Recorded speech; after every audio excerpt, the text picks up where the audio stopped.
मराठी भाषेचे सौंदर्य, समृद्ध इतिहास, साहित्य आणि सामाजिक महत्त्व स्पष्ट करून तिचा वापर दैनंदिन जीवनात वाढवण्यासाठी उपाययोजना सुचवणे होय.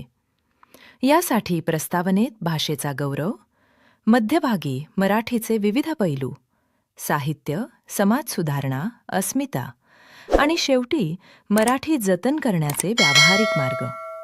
उदा. शुद्ध लेखन, नमस्कार वापरणे, मराठीतून बोलणे यांचा समावेश करावा लागतो. प्रस्तावना. इंट्रोडक्शन. भाषा ही मानवासाठी एक अनमोल देणगी आहे, ज्यामुळे विचार आणि भावनांची देवाणघेवाण होते. मराठी भाषा ही भारतातील एक प्राचीन, समृद्ध आणि सुंदर भाषा आहे, जी आपल्या संस्कृतीचा आणि अस्मितेचा आधार आहे. सुमारे 2400 वर्षांचा इतिहास असलेली ही भाषा अनेक साहित्यकृतींनी समृद्ध झाली आहे आणि आजही ती प्रभावीपणे वापरली जाते. 1. मराठी भाषेचा इतिहास आणि समृद्धी. 1. मराठी भाषा महाराष्ट्री प्राकृतमधून विकसित झाली असून तिला 1500 वर्षांचा इतिहास आहे. 2. ज्ञानेश्वरी, तुकाराम गाथा यांसारख्या महान ग्रंथांनी मराठीला सात्विक आणि रसाळ बनवले आहे.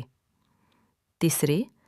ऐतिहासिक, पौराणिक, सामाजिक, राजकीय अशा सर्वच क्षेत्रात मराठीने मोठे योगदान दिले आहे. 2. सौंदर्य आणि माधुर्य. 1. मराठी भाषेतील क्रियापदांचा विविध वापर, शब्दरचना आणि उच्चारांमधील पावित्र्य तिला विशेष बनवते. 2. संतांनी मराठीला नादब्रह्माची अनुभूती देणारी भाषा म्हटले आहे, जे तिच्या आंतरिक सौंदर्याचे प्रतीक आहे. 3. मराठी भाषा आणि समाज सुधारणा. 1. महात्मा फुले, डॉक्टर बाबासाहेब आंबेडकर यांसारख्या समाजसुधारकांनी मराठीतून जनजागृती केली. 2. मराठी भाषेचा वापर समाज परिवर्तनाचे प्रभावी माध्यम म्हणून केला गेला. आधुनिक काळातील आव्हान आणि वापर. 1.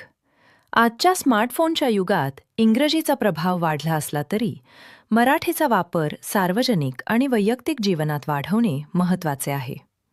2. मराठीत बोला, मराठीत लिहा ही काळाची गरज आहे.